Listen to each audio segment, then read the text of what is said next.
జ్యోతి వారం రోజులు పోలీస్ కస్టడీలో ఉంటే బంధం దూరం అవుతుంది, రాజీవ్తో నా పెళ్లి జరిగిపోతుందని నేను హ్యాపీగా ఉంటే అది పారిపోయి ఇంత షాక్ ఇచ్చిందేంటి?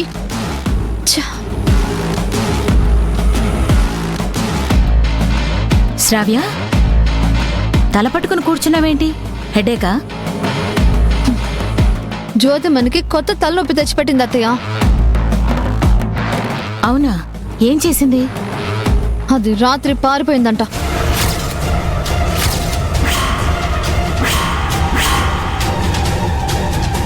జ్యోతి పారిపోయిందా?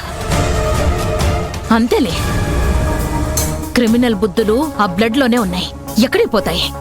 అదేంటత్తయ్య అంత మాట అన్నారు?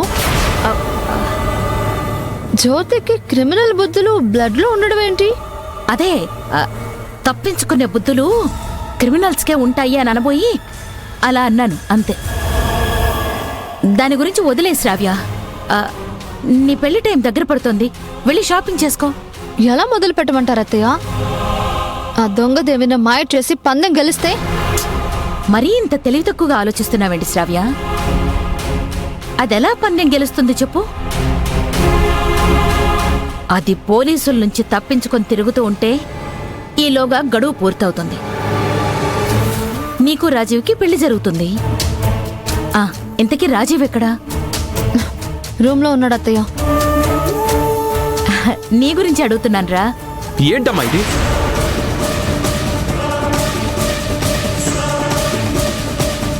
మీ పెళ్లి శుభలేఖ నాన్నా? అది తెలుస్తూనే ఉందమ్మా, ఎందుకు శుభలేఖలు ప్రింట్ చేయించారని అడుగుతున్నాను.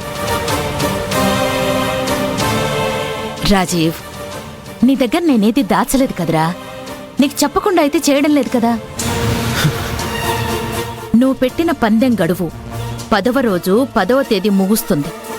11వ రోజు 11వ తేదీన నీకు శ్రావ్యకి పెళ్లి చేస్తాను అని చెప్పాను.